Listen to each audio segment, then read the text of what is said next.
Bonjour à tous. Alors aujourd'hui, je voulais vous parler de l'opportunité et de l'importance de consulter régulièrement.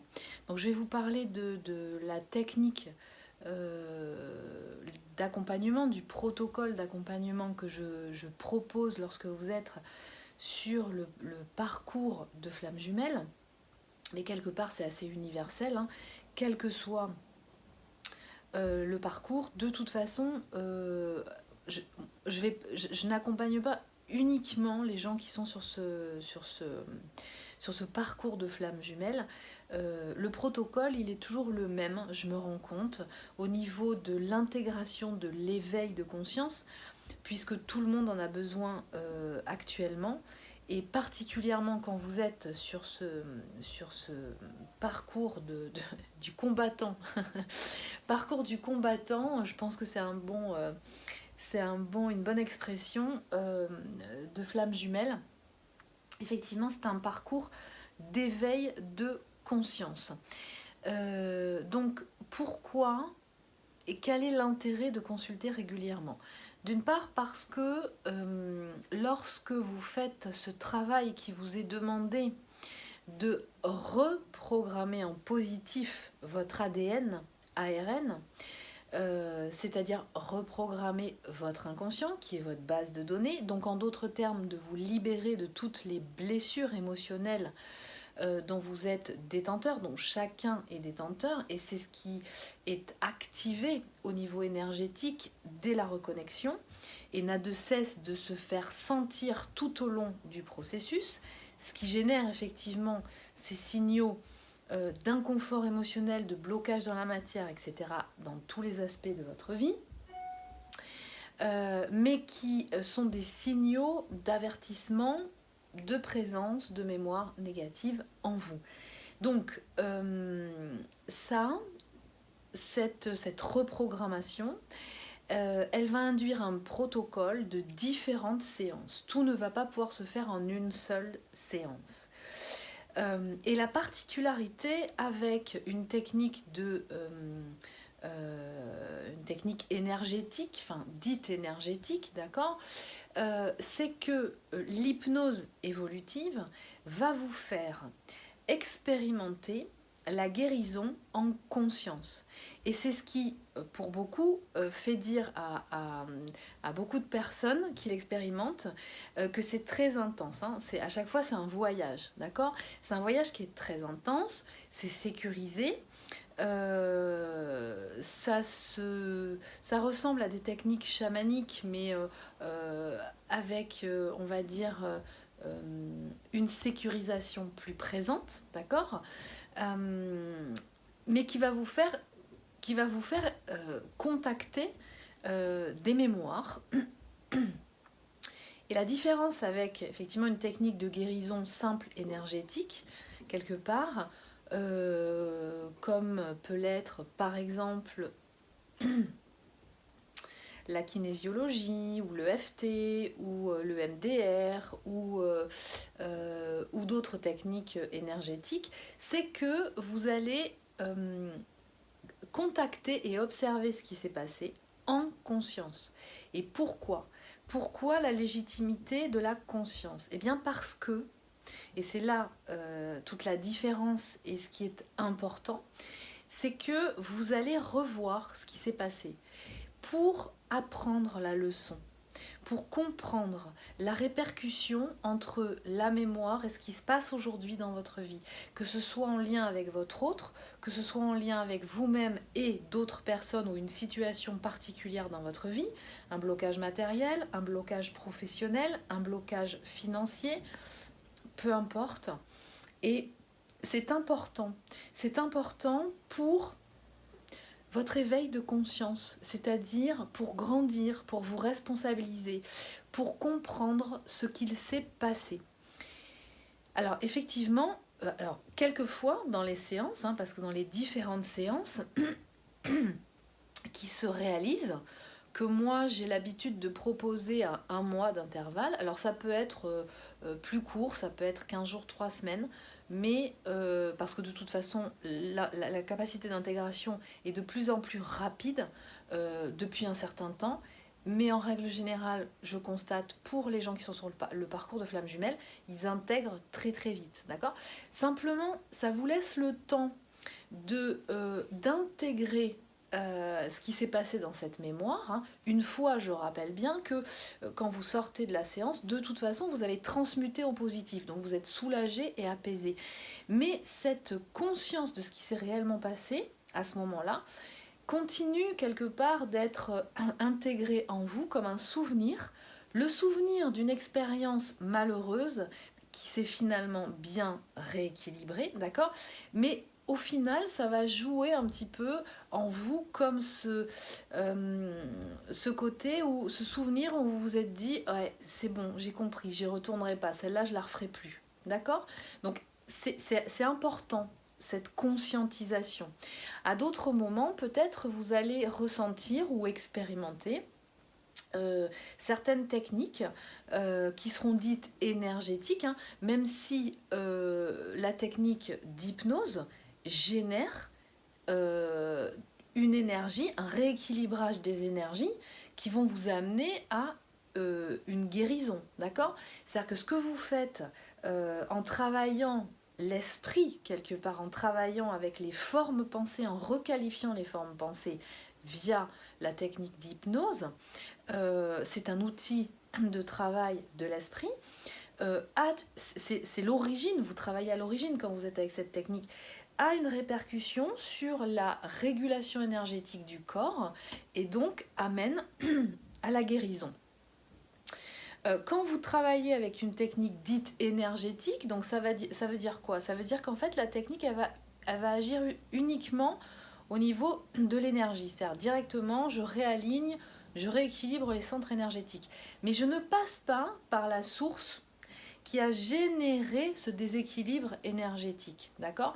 Eh bien effectivement, vous pourrez rééquilibrer quelque chose, simplement, soit ça ne se maintiendra pas parce que vous ne serez pas allé rectifier à l'origine, d'accord? Soit ça pourra se maintenir, mais vous ne serez pas passé par la conscientisation de ce qui a été à l'origine de ce déséquilibrage énergétique. D'accord? Donc, je pense que c'était important de vous amener cette information parce qu'on me pose la question, quelquefois on me dit mais est-ce que c'est important que j'allie l'accompagnement d'hypnose que je fais avec vous avec une technique de soins énergétiques à côté?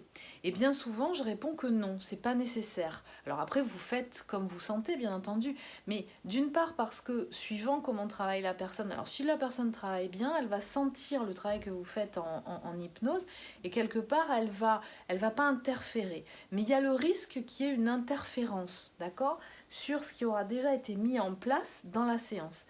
Et je rappelle que la technique d'hypnose a valeur, une répercussion énergétique après dans votre corps.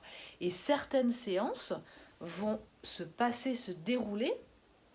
Chaque séance est complètement différente à chaque fois. Et à certains moments, quand vous faites une technique d'hypnose de reconnexion d'ADN, eh bien, vous sentez comment au niveau soit des chakras, donc des centres énergétiques, soit à un autre niveau, comment des reconnexions se font, et la séance est uniquement en fait un soin. C'est un soin. Il n'y a pas forcément de régression dans une mémoire en particulier où on revivrait quelque chose, que ce soit en positif comme en négatif, d'accord? Et la personne ressent comment ça agit à l'intérieur, d'accord? Et c'est vraiment très puissant, ok? Donc, c'est important de connaître, de savoir ça, parce qu'encore une fois, la technique d'hypnose évolutive qui permet ça, parce que la technique d'hypnose ericksonienne ne permet pas ça.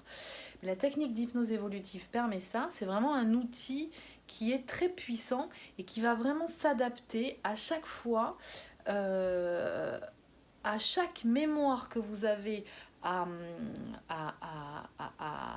travailler quelque part et va adapter l'outil quelque part ou la technique à ce qui sera le mieux pour vous de recevoir à ce moment-là. Donc, ce qui se passe aussi en séance et ce qui est important, notamment dans la conscientisation, c'est notamment pour bien souvent, et particulièrement là dernièrement, il y a des séances où il y a carrément des opérations de prélèvement d'implants, donc qui génèrent des programmes négatifs.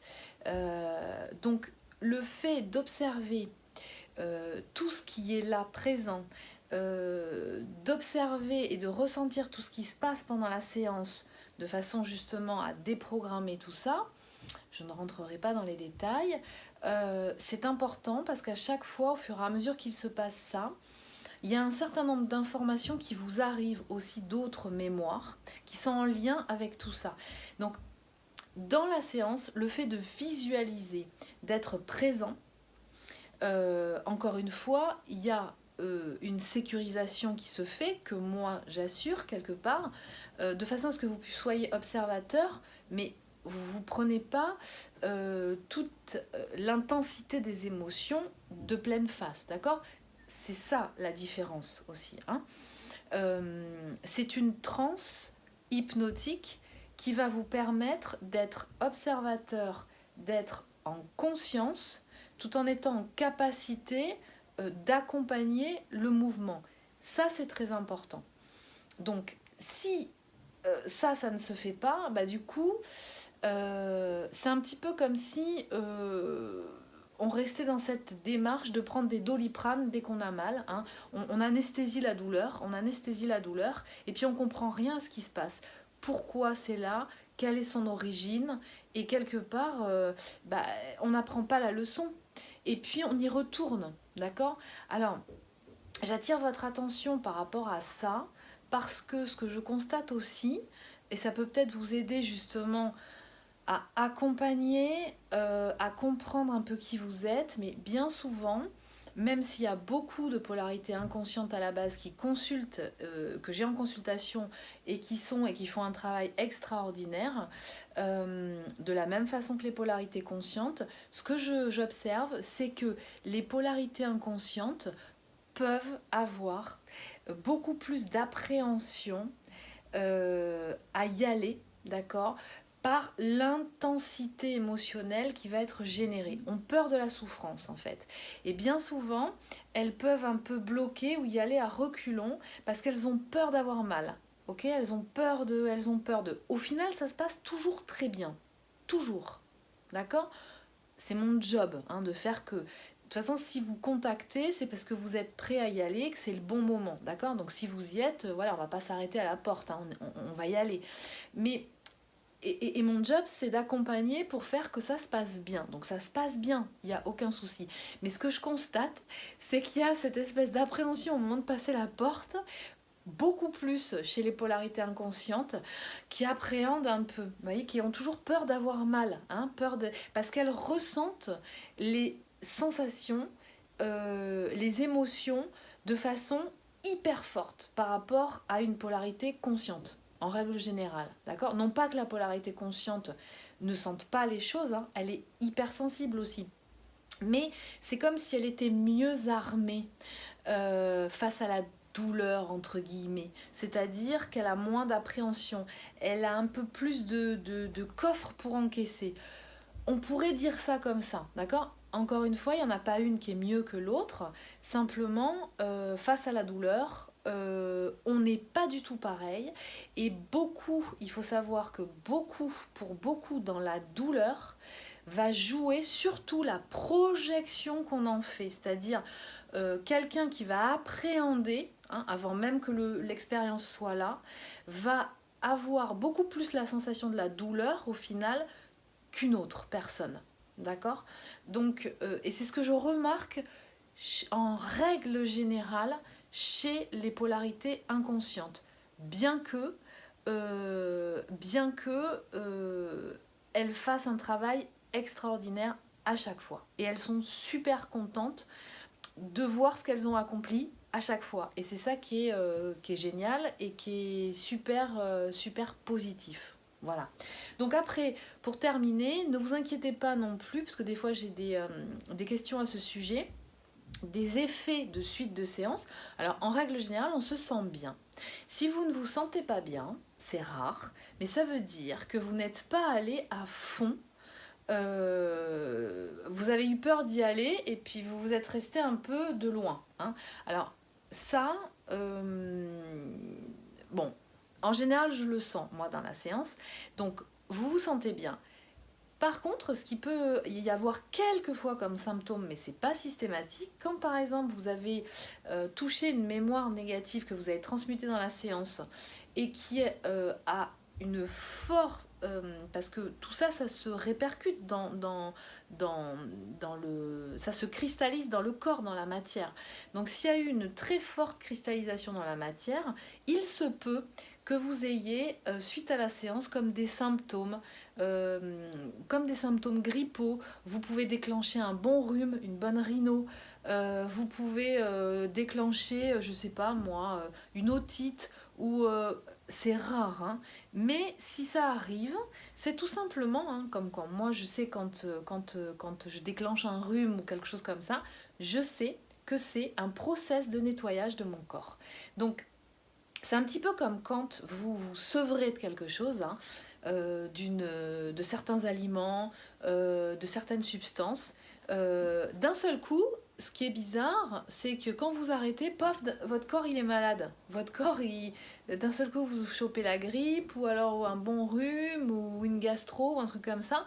Et vous dites, bah, c'est quand même terrible, parce que maintenant que j'ai une vie un peu plus saine, d'un seul coup, mon corps, il va pas bien. Donc, c'est un process normal, process de nettoyage. Le corps suit, et comme vous avez enclenché un processus et vous avez dit stop à quelque chose, eh bien le corps, lui, il se dit ok super, eh bien, maintenant je déclenche le process de nettoyage. Donc vous pouvez sentir qu'il y a un nettoyage qui se fait dans votre corps par la suite. Voilà, je vous dis à très bientôt, prenez soin de vous.